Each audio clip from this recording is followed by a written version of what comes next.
This video explains stress invariants, the Deviatoric stress tensor, J2, and von Mises equivalent stress.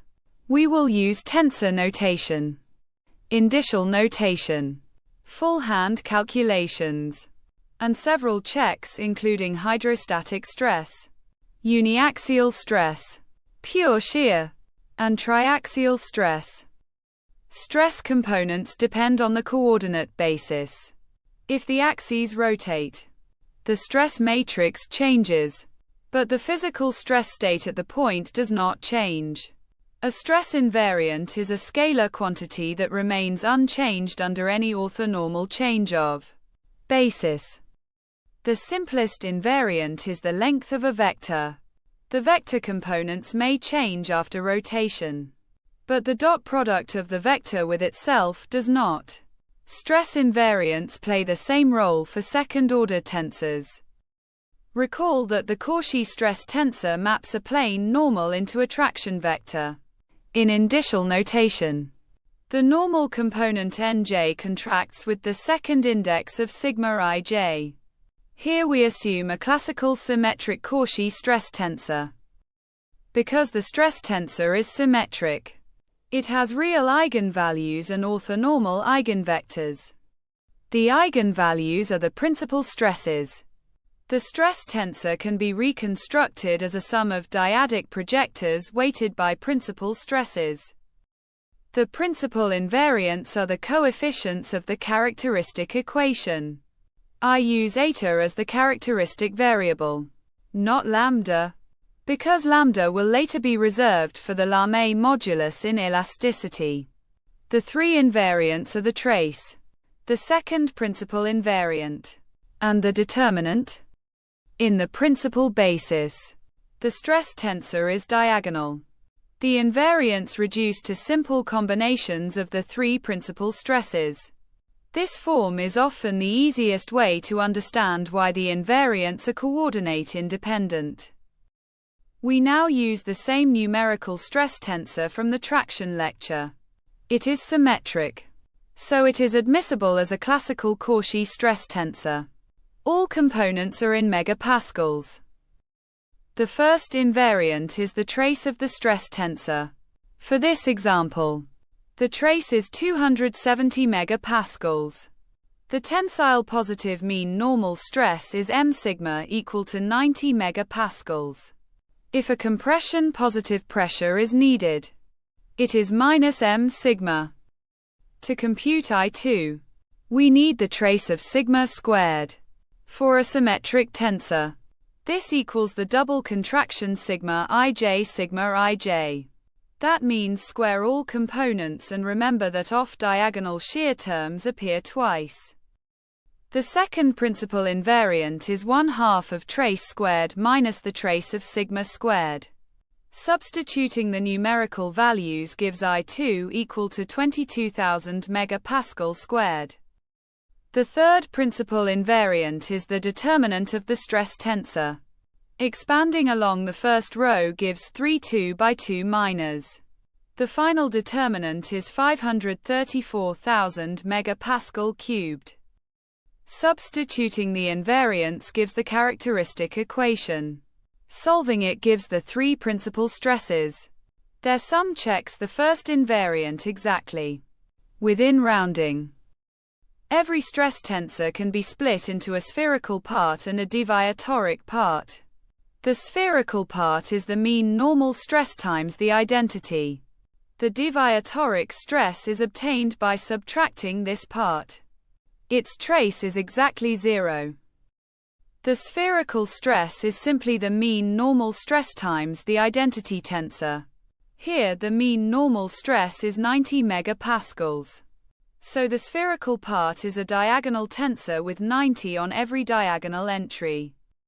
Now subtract the spherical stress from the full stress tensor.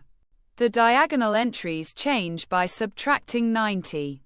The shear components are unchanged. The result is traceless, as it must be. The spherical stress is associated with equal normal loading in all directions. The deviatoric stress is the stress left after removing the mean normal stress. For von Mises plasticity, the key quantity is the magnitude of deviatoric stress, not hydrostatic stress. The deviatoric operation can be written as a fourth-order tensor projector. The symmetric identity returns the symmetric tensor. The second term removes 1/3 of the trace times the identity. This connects the stress invariance lecture back to fourth-order tensors. The first invariant of the deviatoric stress is 0 because the deviatoric stress is traceless. The two important remaining deviatoric invariants are J2 and J3. J2 is 1/2 of the double contraction of S with itself. To compute S:(S), square every component and sum. Because S is symmetric, the off-diagonal terms are counted twice. The result is 4,600 megapascal squared. J2 is 1/2 of Sij. Since the double contraction is 4,600, J2 is 2,300 megapascal squared. The third deviatoric invariant is the determinant of the deviatoric stress tensor. Expanding along the first row gives 3 minors. The result is 12,000 megapascal cubed. The von Mises equivalent stress is the square root of 3J2. For this example, it is 83.07 megapascals. The equivalent shear stress is the square root of J2. J2 can also be computed directly from stress components. The formula has a normal difference part and a shear part. Using the numbers from the stress tensor gives the same value. 2,300 megapascal squared.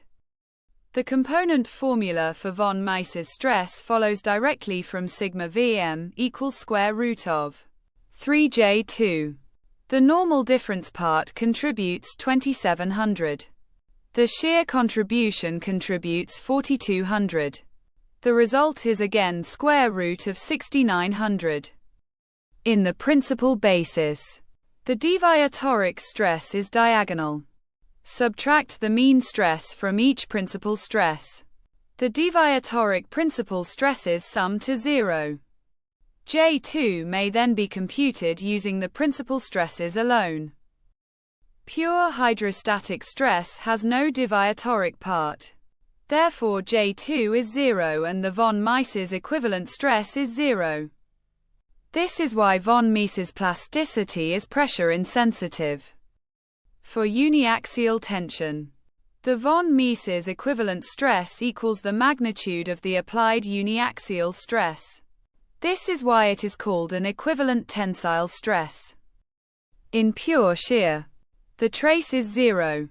So the stress is already deviatoric. J2 is tau squared.